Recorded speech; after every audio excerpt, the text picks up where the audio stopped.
Bonsoir et bienvenue à tous et à toutes. Merci de vous joindre à nous ce soir pour notre événement d'apprentissage intitulé Comment valoriser et épauler les proches aidants, une stratégie nationale. Ce webinaire vous est présenté par le regroupement des aidants naturels du Québec. Mon nom est Kira et je serai Je vais maintenant présenter notre présentatrice de la soirée, Mélanie Perroux. Mélanie est coordonnatrice générale du regroupement des aidants naturels du Québec. Elle a participé à la rédaction de la stratégie nationale de soutien aux proches aidants. Auparavant, elle a coordonné plusieurs projets de recherche concernant l'organisation des systèmes de santé, la place des professionnels et les modèles de soins. Depuis plusieurs années, le transfert de connaissances auprès des décideurs ou du public occupe également une partie de ses engagements. Sans plus tarder, je laisse donc la parole à Mélanie. Bonsoir et bienvenue. Merci d'être présent. Merci à UDOL de nous proposer de faire cette conférence qui va nous permettre de rejoindre les Québécois un peu partout. Donc, je vais vous présenter aujourd'hui la stratégie nationale qu'on a lancée en mars 2018 et qui, selon nous, devrait être la base d'une politique gouvernementale dont on entend beaucoup parler actuellement dans les médias avec l'arrivée de Marguerite Blais au ministère. Rapidement, le regroupement des aidants naturels du Québec, le RANQ, on a été créé en 2000 par différents organismes qui offraient du soutien aux proches aidants et qui se rendaient compte qu'ils avaient besoin d'une voix commune, collective. Donc, on regroupe 84 organismes à travers tout le Québec. Notre mission à nous, c'est faire de la défense collective des droits. Donc, on ne fait pas de la défense individuelle des proches aidants, mais on répond à leurs questions quand c'est nécessaire et on les réfère. Mais on agit surtout au niveau politique. On fait de la sensibilisation de la population et des décideurs publics. Donc, on participe chaque année à la Semaine nationale des proches aidants, on est en plein cœur en ce moment. Cette année, le thème, c'est parce que nous serons tous proches aidants. Et puis, on fait du soutien à nos membres, qui sont des organisations, donc, par la formation, l'information et le partage d'expériences. Quelques constats sur la proche aidance. C'est quand même un Québécois sur 4, c'est beaucoup. En général, on dit qu'il faut 2 ans avant de se reconnaître proche aidant. La plupart du temps, la personne, quand elle est à prendre soin de son proche, au début, c'est relativement facile à gérer, mais avec la situation de la personne qui se dégrade ou avec d'autres changements de vie, elle s'épuise et c'est souvent à ce moment-là, dans le fond, qu'elle va se reconnaître proche aidant et qu'elle va aller chercher du soutien. Fait que pour nous, c'est une problématique. Puisque ça veut dire que les services arrivent trop tard.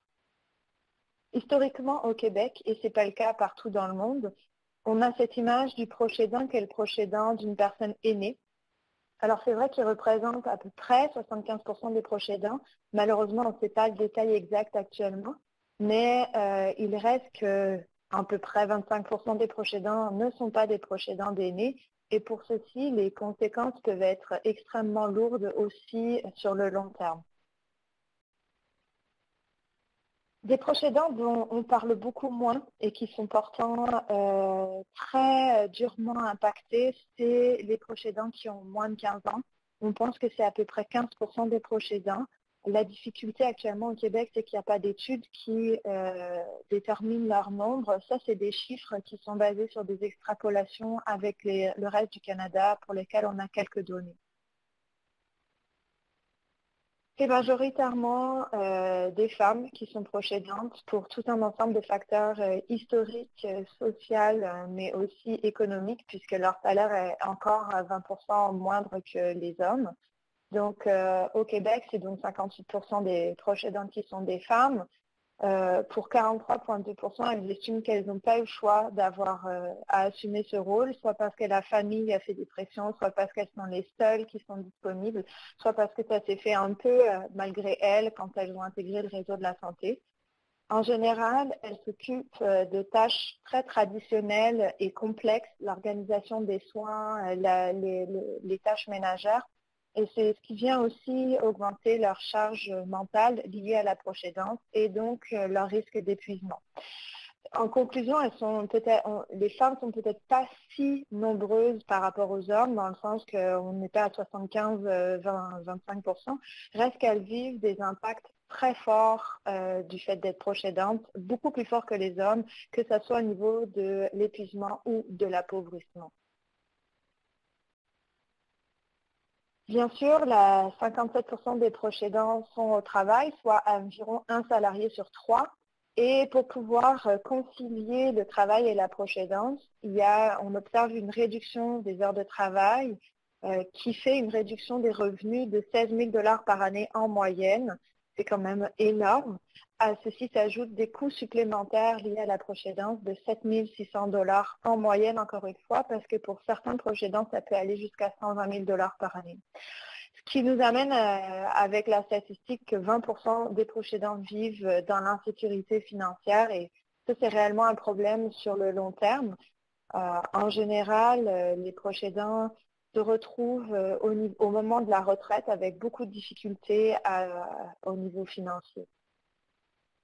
Pourtant, ils assurent 80% des personnes aux aînés d'après le ministère de la Santé et des Services sociaux. C'est-à-dire que quand on prend le temps qui est offert par un CLSC de 45 minutes par rapport au temps qu'offrent les proches aidants de 16h30, on se rend compte qu'il y a un réel déséquilibre entre les soins offerts par le système public et les soins qui sont assumés par les proches aidants. Il faut savoir que 26% des proches aidants donnent au minimum une fois par semaine des soins à la personne qu'ils aident. Et c'est une vraie économie pour le système de santé actuellement, parce que remplacer les proches aidants coûterait 4 à 10 milliards de dollars par année. Donc il faudra augmenter le budget de la santé de 11%, ce qui n'est pas négligeable quand on sait que c'est un des plus gros budgets actuellement du gouvernement. Pourtant, souvent, on nous dit, mais oui, mais ça nous coûterait bien trop cher de soutenir financièrement les proches aidants, on ne peut pas se le permettre, c'est un luxe. Ce qu'il faut savoir, c'est que les gouvernements canadiens, chaque année, ils perdent 641 millions de recettes fiscales et en ajout de prestations pour soutenir les proches aidants en lien avec leur perte de revenus, par exemple. Fait qu'actuellement, le statu quo fait que collectivement, on y perd probablement plus que si on mettait en place des mesures dès maintenant.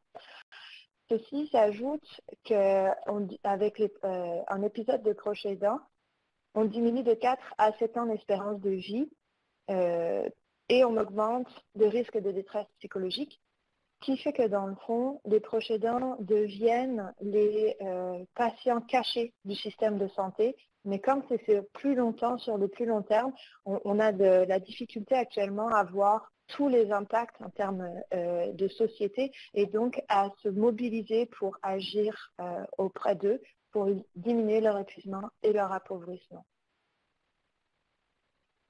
Actuellement, il y a une définition qui est très fragmentée des proches aidants. Entre autres, on a cette vision des proches aidants d'aînés qui, eux, ont un soutien à travers les appuis pour les proches aidants d'aînés, alors que les autres n'en ont pas. Ça fait des mesures de soutien morcelées. Et par exemple, souvent, on nous dit on va augmenter les crédits d'impôt pour les proches aidants. C'est quasiment la seule mesure financière qui existe actuellement. Ce qu'il faut savoir, c'est que par exemple, si on est un proche aidant de son conjoint ou de sa conjointe et que celui ou celle-ci a moins de 70 ans, on ne peut pas avoir des crédits d'impôt. Donc, pour les personnes qui ont un cancer de 45 ans ou la sclérose en plaques, tout de suite, on se retrouve avec des situations extrêmement compliquées parce qu'en plus, on n'a pas de reconnaissance officielle. Ça nous amène à avoir calculé cette année le pourcentage de proches aidants qui obtiennent les crédits d'impôt est 3,2%. Très sincèrement, c'est très très faible. Le crédit d'impôt, le montant maximum, on nous dit qu'il est à 1 007 $. On nous parle tout le temps de l'augmenter.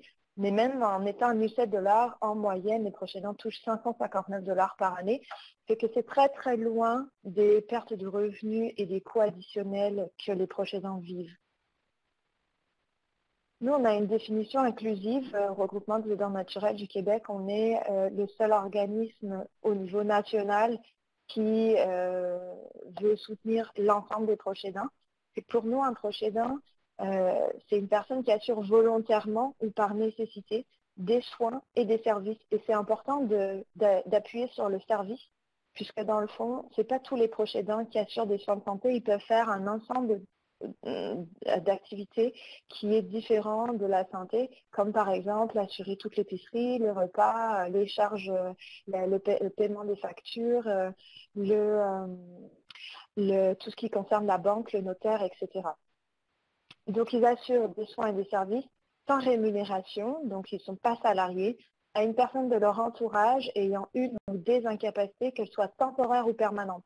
Parce qu'on peut aussi être proche aidant dans le cas d'un accident, et une fois que la personne a retrouvé sa santé, l'épisode de proche aidant, c'est fini.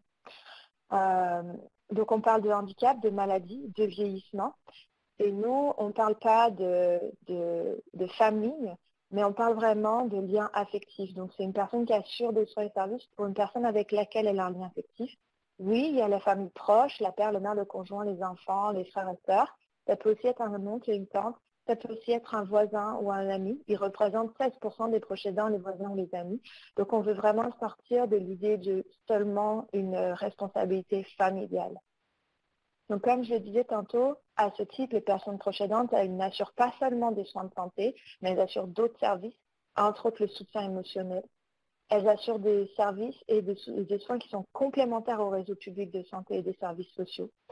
Ça peut être occasionnel ou continu, à court ou moyen terme, selon l'évolution de la situation, et dans différents lieux. Et là, j'insiste là-dessus, puisque souvent, on considère qu'une fois que la personne aidée est rendue en CHSLD ou en résidence spécialisée pour personnes ayant un handicap, alors le rôle de proche aidant s'arrête.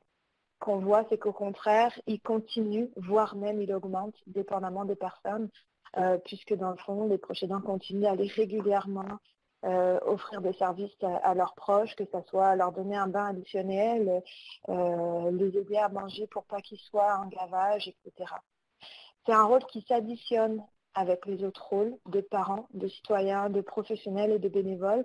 Et ça, c'est très important de le mettre de l'avant parce que c'est ce qui justifie, dans le fond, qu'il y a un risque d'épuisement et de psychologie majeur et qu'il y a un épuisement des proches aidants puisqu'il faut choisir à un moment les rôles qu'on veut pouvoir tenir dans une journée. Donc, notre stratégie nationale, comme on vous le disait, elle a été développée en mars 2018. Elle se base sur 4 axes que des chercheurs ont mis de l'avant, auxquels on a rajouté un 5e axe qui pour nous est très important. Notre vision là-dedans, c'est vraiment un soutien global des proches aidants qui prennent en compte tous les défis que les proches aidants vivent et tous les proches aidants selon leurs besoins à eux et non pas les besoins de la personne aidée. Et ça, c'est bien important.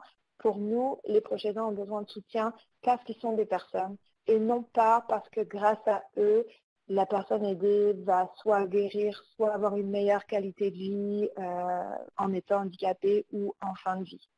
C'est vraiment, on veut arrêter cette vision utilitariste. Les proches aidants ont besoin de services parce qu'ils sont proches aidants. La première étape, c'était la création d'un comité interministériel qui a été annoncé dans le précédent gouvernement. Actuellement, on ne sait pas vers où ce que ça s'en va. Pour nous, ce type de comité-là doit inclure les acteurs, les proches aidants et les chercheurs. Donc, les 5 axes, c'est ce que je vais vous développer aujourd'hui. Le premier, c'est le choix libre, éclairé et révocable. Le deuxième, c'est la reconnaissance de l'expertise des proches aidants. Le troisième, c'est l'évaluation régulière de leurs besoins. Quatrième, c'est la lutte contre l'appauvrissement. Et le 5e, donc, que nous avons ajouté, c'est le développement des savoirs dans le milieu de la proche aidance. Donc, le choix, pour être libre, il faut avoir des options. Donc, il faut avoir des services, il faut avoir du soutien, il faut avoir des services de soutien dans l'aide de répit. Il faut qu'on le sache, donc il faut qu'on soit éclairé, qu'on nous sensibilise, qu'on nous réfère à ces différentes options-là. Et puis, pour rester libre, il faut pouvoir révoquer.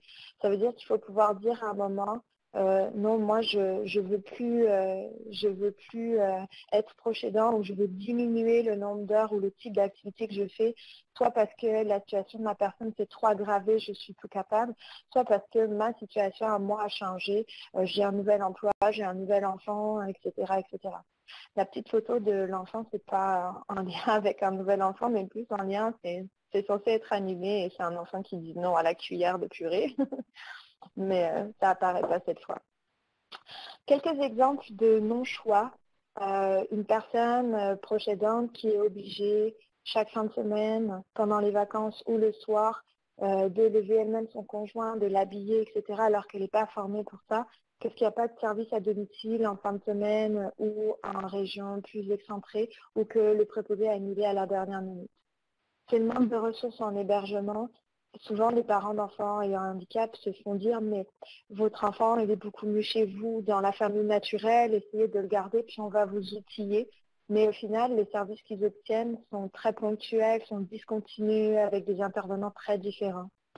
C'est aussi, par exemple, en attendant qu'il y ait une place en soins palliatifs ou en maison de fin de vie, dans le fond, le proche aidant, il est obligé de prendre soin de son conjoint, par exemple, à domicile, plutôt que puisqu'il n'y a pas assez de ce type de lieu-là. Donc tout ça, c'est des raisons structurelles qui font que, dans le fond, on est proche aidant malgré soi. La plupart des proches aidants le font quand même volontairement, il faut le reconnaître, c'est important. La plupart des proches aidants, ça leur apporte quelque chose d'être proche aidant, ils nous en parlent beaucoup. Mais il y en a aussi pour qui ce n'est pas le cas. Et pour ces gens-là, c'est une maltraitance envers eux et ça augmente le risque de maltraitance envers la personne qu'ils aident. C'est bien important de pouvoir replacer ces principes-là et de faire en sorte que le système le permette ce choix-là du proche aidant. Ensuite, nous, on veut la reconnaissance de l'expertise. Les proches aidants, ils agissent comme coordonnateurs de soins. Moi, j'ai travaillé dans la recherche dans le système de santé, puis je peux vous dire que c'est très compliqué. Les professionnels eux-mêmes ont de la difficulté à s'y repérer. Et il y a des proches aidants qui, à force d'écumer le système de santé de programme en programme, ont vraiment développé cette connaissance-là et sont en mesure d'orienter, de s'orienter. Et il faut vraiment reconnaître cette capacité-là. Il faut reconnaître aussi qu'ils savent très bien la situation de la personne qu'ils aident au quotidien, ses peurs, sa détérioration au niveau de la santé, la liste des médicaments et les interactions qu'ils peuvent avoir entre les deux. Donc pour nous, c'est vraiment important que les proches aidants soient pris en compte dans les plans d'intervention et qu'en cas de désaccord entre le proche aidant et la personne aidée, on ne se dise pas « bon, tant pis, désolé, c'est au proche aidant d'assurer ces soins-là », mais qu'on essaye vraiment de trouver une solution parce que le désaccord du proche aidant peut être aussi justement parce qu'il connaît bien la situation. Ça nous amène à des besoins qui sont les besoins de former les professionnels de la santé qui actuellement ont peu de connaissances sur la réalité des proches aidants et surtout sur comment les intégrer et comment gérer cette dyade aidant-aidé. Et puis, il faut développer les compétences et les expertises des proches aidants. On ne devient pas expert proche aidant du jour au lendemain. C'est des compétences qui s'acquièrent sur le long terme. Il faut soutenir ces compétences-là parce que ça va vraiment améliorer leur qualité de vie à eux. Il y a une chercheure de l'Université McGill qui mettait de l'avant récemment que toutes les difficultés à naviguer dans le système de santé augmentent l'épuisement des proches aidants sur le long terme. Donc, c'est vraiment les soutenir là-dedans. Le principe 3, c'est l'évaluation des besoins. Donc, c'est l'évaluation des besoins des proches aidants. Donc, changer cette vision utilitariste qu'on va offrir des services aux proches aidants pour qu'eux puissent offrir des services à la personne qui est malade ou en situation de handicap. Pour pouvoir faire cette évaluation-là, que nous, on souhaite le plus humaine possible, le plus régulière possible pour que les proches puissent rapidement avoir des services en cas de détérioration de la situation, il faudrait un dossier électronique pour les proches aidants qui soit relié au dossier patient. Ça veut dire que si vous arrivez chez votre médecin en tant que proche aidant et que vous dites « je suis fatiguée, je suis en burn-out, je suis plus capable », qu'on voit tout de suite que vous êtes proche aidant d'une personne, qu'on voit l'ampleur aussi des actes que la personne est censée faire et que du coup on puisse non pas juste donner une petite pilule et c'est fini, mais aussi peut-être adapter les soutiens qui sont offerts à la personne aidée pour enlever un peu de responsabilité au proche aidant. Donc c'est vraiment ça l'idée, c'est de pouvoir moduler les services offerts en fonction de la volonté, de l'implication du proche aidant selon son choix qui correspond au principe 1. Donc encore une fois, on revient à l'importance de sensibiliser les professionnels de santé, l'importance aussi de créer un système de santé qui permette ça, qui ne soit pas à comptabiliser toutes les 10 minutes, c'est un acte, qui permette à ce que les proches aidants soient comptabilisés par contre dans les statistiques pour favoriser le fait que les professionnels de santé en tiennent compte. Puis dans l'amélioration des services, c'est développer les services spécifiques aux proches aidants. Dans les principaux dont on nous parle, c'est le soutien psychosocial, que ce soit de groupe ou individuel pour les proches aidants, à plusieurs moments de la vie, l'annonce du diagnostic, une détérioration majeure, le deuil, une fois que la personne est décédée, se réapproprier sa propre vie. Donc c'est beaucoup d'événements qui font que le proche aidant a besoin de soutien.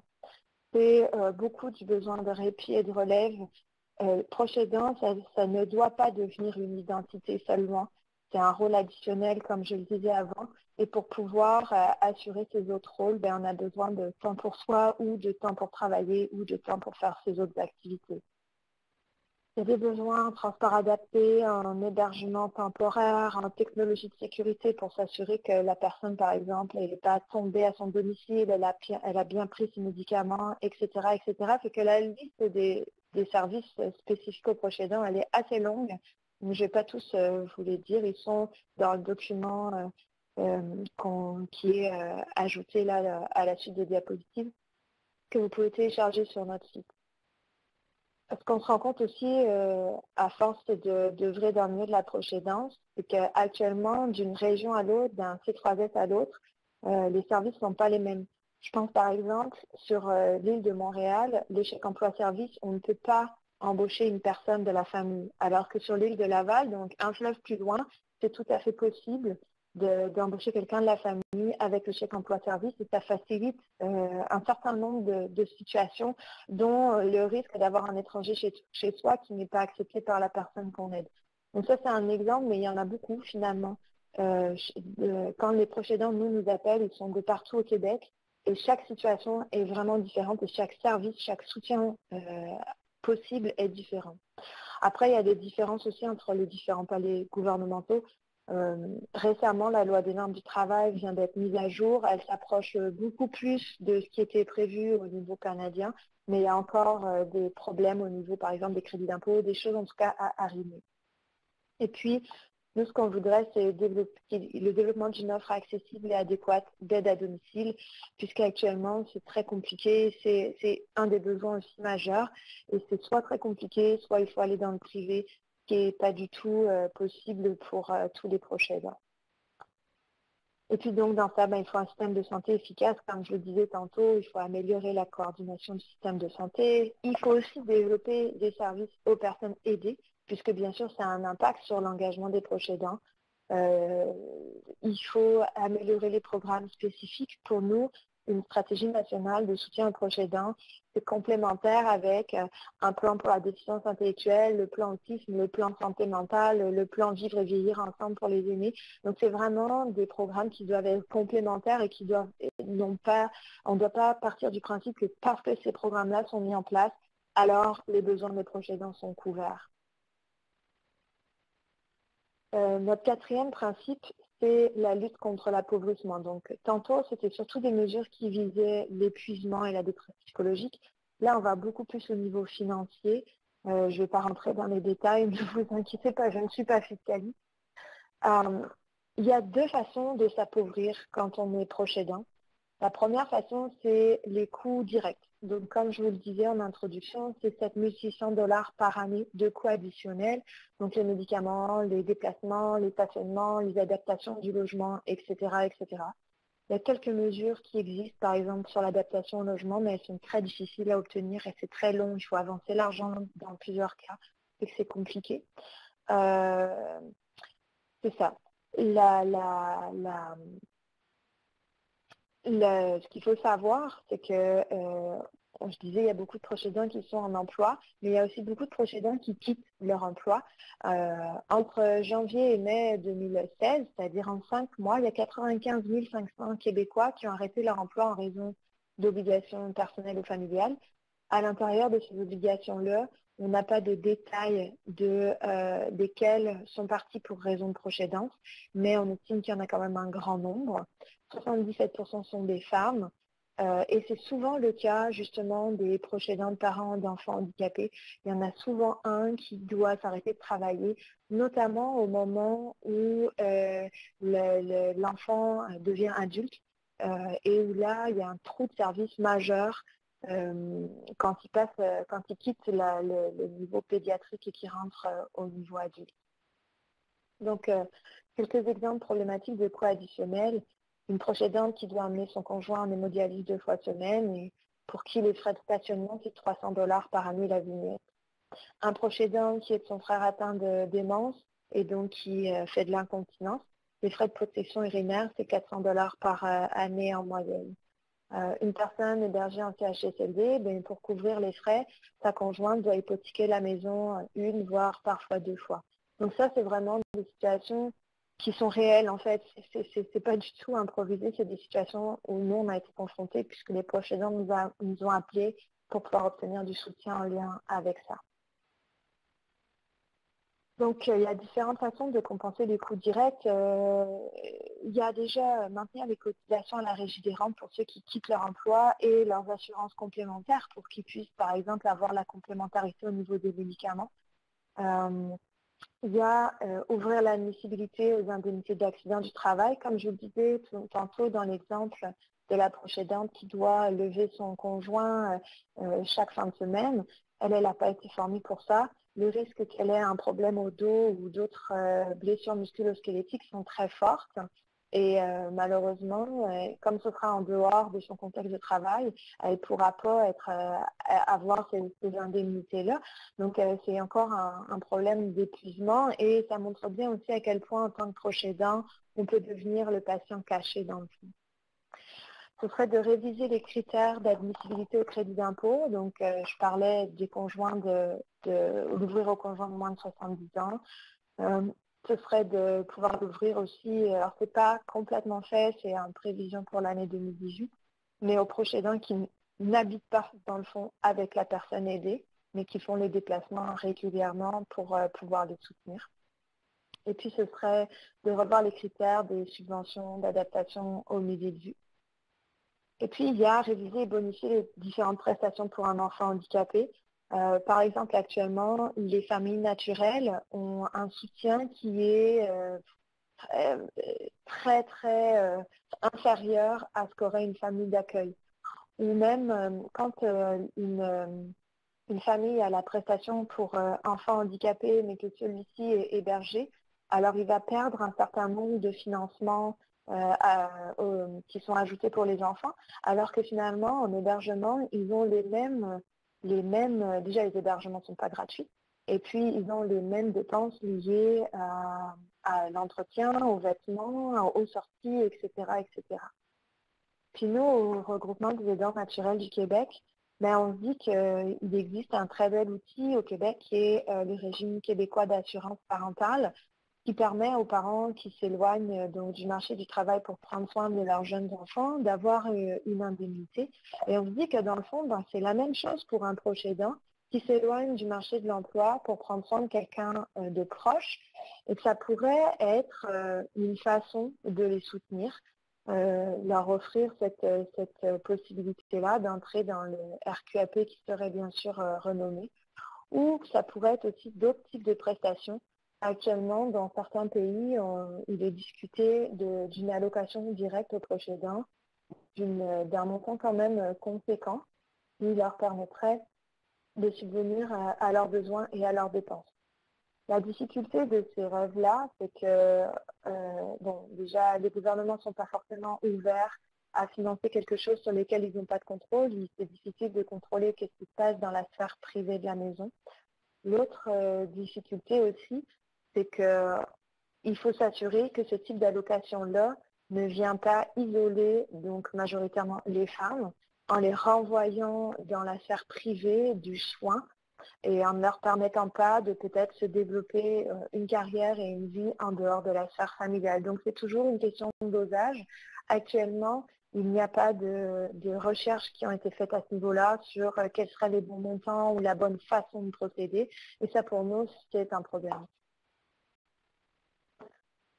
Quand on parlait de la lutte contre l'appauvrissement, donc la deuxième façon d'améliorer la situation financière des proches aidants, c'est la conciliation famille-travail, responsabilité des aidants ou famille-études, responsabilité des aidants, puisqu'il y a quand même un sacré paquet de proches aidants qui sont aux études actuellement ou qui ont dû abandonner leurs études à cause de leur situation de proche aidant. Donc ce qu'il faut savoir, c'est qu'une étude de 2015 montre que 44% des proches aidants s'absentent en moyenne 8 à 9 jours par année après avoir pris leur congé annuel pour s'occuper de leurs proches. Et ça veut dire qu'ils n'ont non seulement pas de congé pour se reposer, mais qu'en plus, ils ont besoin de 8 à 10 jours de plus pour lesquels ils sont non rémunérés. On estime que pour les employés, c'est 336 millions de dollars de perte de revenus pour l'ensemble des employés proches aidants du Québec. Ça fait 2,2 millions d'heures de travail en moins au Canada et c'est une baisse de productivité de 1,3 milliard par année pour les employeurs canadiens. Cette baisse de productivité-là, elle est liée à la diminution des heures travaillées, mais elle est aussi liée à ce qu'on appelle le présentéisme, c'est-à-dire que dans le fond, le proche aidant est présent au travail physiquement, mais toute sa charge mentale, tout son esprit est complètement ailleurs, à se préoccuper de si sa personne n'est pas tombée chez elle, si elle va bien, si elle n'est pas rendue à 20 000 fois à la maison, ou à se dire il faut que j'appelle le médecin pour tel rendez-vous, et il faut donc que j'appelle le transport adapté pour l'emmener, etc., etc. Et puis effectivement, après, il y a des coûts de remplacement quand une personne quitte. Il faut la retrouver quelqu'un et la former, cette nouvelle personne. Donc, c'est des coûts pour les entreprises de 355 millions au niveau du Canada. Et que conclusion, dans le fond, actuellement, c'est un peu ce que je disais déjà tantôt, les entreprises et les gouvernements, en ne faisant rien, payent plus cher que s'ils mettaient en place des mesures de conciliation famille-travail. Il y a quelques mesures qui ont été développées avec la nouvelle loi des normes du travail qui est mise en place depuis juin cette année et dont l'ensemble des mesures va être vraiment opérationnel en janvier 2019. Donc là-dedans, c'est la reconnaissance de 10 jours de congé pour proches aidants, dont 2 sont rémunérés. Malheureusement, actuellement, c'est au choix. Soit on a ces 2 jours rémunérés pour proches aidants, soit on a ces 2 jours rémunérés pour congé maladie pour soi-même. Ça, pour nous, c'est un problème parce qu'on le sait, quand on est proche aidant, on a plus de chances de tomber malade. Et pour nous, ces 2 journées-là, de une, elles devraient être bien plus que 2 jours, elles devraient être 10. Mais surtout, actuellement, on revendique qu'elles soient additionnelles. On peut avoir 2 jours de congé pour proche aidant et 2 jours de congé payé pour malade. Ce sera la possibilité de fractionner ces journées d'absence en heures, puisque dans le fond, des fois, c'est seulement une question de le centre de jour ouvre seulement à 9 heures. Et moi, le temps que je me rende à ce centre de jour-là et ensuite du centre de jour à mon lieu de travail, il est rendu 10 heures, 10h30. C'est que ça peut être ce genre de mesures-là de conciliation. Ça peut être littéralement des heures, le télétravail. Il y a beaucoup de solutions en fait. Ce qui manque, c'est la volonté de les implanter et la possibilité de les connaître. Ensuite, donc, il y aurait l'harmonisation des congés de compassion entre le niveau fédéral et le niveau provincial, congés de compassion et de proches aidants, qui sont des nouvelles congés actuellement. Donc ça, c'est vraiment l'idée qu'on a le droit à 15 semaines pour congé de proches aidants, à 26 semaines pour congé de compassion, quand on s'éloigne de son emploi, donc, et on a une rémunération de l'assurance emploi, une compensation. Actuellement, le nombre de semaines n'est pas identique entre le niveau fédéral et le niveau provincial, et que c'est quand même problématique tant qu'à nous. Puis ensuite, il y a d'autres choses qui existent, qui sont mises en place actuellement. Par exemple, en France, il y a le don de congés entre collègues, c'est-à-dire qu'une personne qui n'utilise pas la totalité de ses congés ou de ses heures supplémentaires, qui ne rattrape pas la totalité de ses heures supplémentaires, peut les donner à quelqu'un, à un de ses collègues qui est proche aidant. et celle-là, donc, peut maintenir son salaire pendant qu'elle prend une journée d'absence. C'est une mesure, on ne va pas se leurrer, qui pour le moment, bon, elle est en place depuis à peu près un an et demi, et peu utilisée. Au final, pour les mêmes raisons qu'au Québec, c'est que les proches aidants ne se reconnaissent pas comme tels. Les collègues ne savent pas qui est proche aidant, puisqu'il y a comme une forme de tabou de dire qu'on est proche aidant. Et donc, conclusion, il y a comme un lien qui ne se crée pas entre les besoins et les personnes qui seraient en mesure d'offrir ce système-là.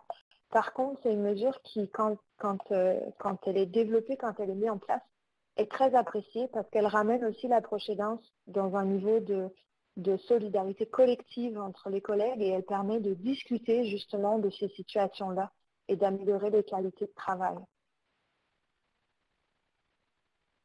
Il y aurait d'autres mesures aussi sur le plus long terme qu'il serait potentiellement utile de mettre en place, comme par exemple un programme de réinsertion en emploi pour les proches aidants qui ont quitté leur travail, en leur permettant par exemple de valoriser toutes les compétences qu'ils ont acquises pendant cet épisode de proche aidance-là. Ce serait donc très clairement de soutenir la sensibilisation des entreprises et des institutions d'enseignement. Par exemple, donc la loi des normes du travail, elle est passée. Il y a très très peu de sensibilisation des entreprises. Cette loi des normes du travail-là, il faut qu'un professionnel de la santé atteste que le proche aidant est proche aidant. Sauf que les ordres professionnels ont été très peu informés de comment faire et encore une fois, sont pas forcément sensibilisés à ce qu'est un proche aidant. Il faut soutenir les institutions d'enseignement, j'en ai pas beaucoup parlé, mais par exemple, les proches aidants qui sont étudiants, s'ils sont à temps partiel pour pouvoir gérer leur double responsabilité, ils n'ont plus le droit aux bourses. Automatiquement, c'est coupé. C'est qu'il faudrait qu'en plus, on leur permette de maintenir leur bourse dans ces situations-là et que les bourses prennent en compte les coûts additionnels qu'ont ces étudiants. Donc, il y a des mesures, comme je le disais. La difficulté, c'est de faire reconnaître les proches aidants et par les milieux d'enseignement et professionnels, et ensuite d'appuyer, de sensibiliser et de favoriser ces différentes mesures-là. Le dernier principe, qui est celui que le RANC a ajouté, c'est vraiment le développement de savoir et du leadership. Il y a un besoin de reconnaissance de l'expertise terrain des organismes communautaires ou autres organismes proches aidants qui développent pour beaucoup des pratiques innovantes, qui sont confrontés aussi à différentes situations et qui sont très peu consultés quand on met en place des politiques. Et il faut favoriser ce leadership-là, il faut favoriser ces concertations. C'est important pour créer des synergies. Il faut augmenter leur financement. Alors, on ne répétera jamais assez. Là, j'ai mis 2 panneaux en arrière pour cacher un peu l'état de nos bureaux, mais les organismes communautaires sont sous-financés alors qu'on leur demande de plus en plus. Et nous, on a certains de nos organismes qui ont carrément fermé ces dernières années à cause d'un manque de financement. Il faut développer la recherche principale sur la proche aidance. Donc ça, c'est la différence entre recherche principale et recherche secondaire. C'est par exemple, actuellement, la plupart des chercheurs sont par exemple chercheurs sur le cancer ou sur l'autisme. Et une fois de temps en temps, ils font une petite recherche sur les familles ou les proches des personnes qui ont le cancer ou des personnes qui ont l'autisme. Mais ils ne développent jamais une expertise continue sur les proches aidants. L'autre chose aussi qu'on a comme problème, c'est que c'est encore une fois divisé par maladie. On n'a pas une recherche globale sur l'ensemble des proches aidants. Soit c'est par maladie, soit c'est par âge. C'est qu'on n'a pas de données globales pour l'ensemble des proches aidants. Ça, c'est aussi un problème. Et ce problème-là, il fait qu'il y a des solutions qui sont mises en place pour les proches aidants d'enfants autistes, qui pourraient être utilisées par exemple pour les proches aidants de malades d'Alzheimer, mais que les milieux ne se communiquent pas dans la recherche ou dans les organismes communautaires ou dans le réseau de la santé, c'est qu'on n'adapte jamais quelque chose qui fonctionne à un autre domaine. Donc nous, on a lancé l'idée en juillet cette année de l'Observatoire de la proche aidance. Vous en avez peut-être entendu parler puisque apparemment la Coalition Avenir Québec a bien aimé notre idée. Le but de cet observatoire-là, c'est de définir les enjeux, évaluer les connaissances, trouver des pistes de solutions en collectant, en trouvant et en interprétant les données probantes. Pour nous, ça servirait aussi à évaluer les différentes mesures, les différents services disponibles et la politique nationale qui est annoncée actuellement. C'est très important qu'elle regroupe les chercheurs, des professionnels, des praticiens, mais aussi des proches aidants, des organismes communautaires, pour pouvoir s'assurer qu'on répond aux bonnes questions au bon moment. Et ce qu'il faut savoir, c'est qu'un tel observatoire, ça n'existe nulle part. Ça veut dire qu'on ferait vraiment rayonner l'expertise québécoise au niveau international. Et puis, pour nous, c'est pas tant un rêve, parce qu'après tout, il existe bien l'observatoire de l'humour. Alors, pourquoi pas un observatoire sur les proches aidants? D'autant plus que c'est très important actuellement de pouvoir avoir de meilleures données et des meilleures solutions que ce qu'on offre. Donc voilà, la stratégie nationale, nous, on l'a intitulée « Valoriser et épauler les proches aidants, des alliés incontournables pour un Québec équitable ». J'ai mis en bas, vous pouvez retrouver sur notre site web différentes informations. Vous pouvez retrouver notre stratégie nationale. On a aussi des billets blog pour répondre à des sujets d'actualité. La même chose sur notre Facebook ou notre Twitter. Et puis, on est aussi présent sur Udol avec dans les Udol droits des aidants et recherche en aidant. Donc, merci beaucoup, Mélanie, et aussi le regroupement des aidants naturels du Québec.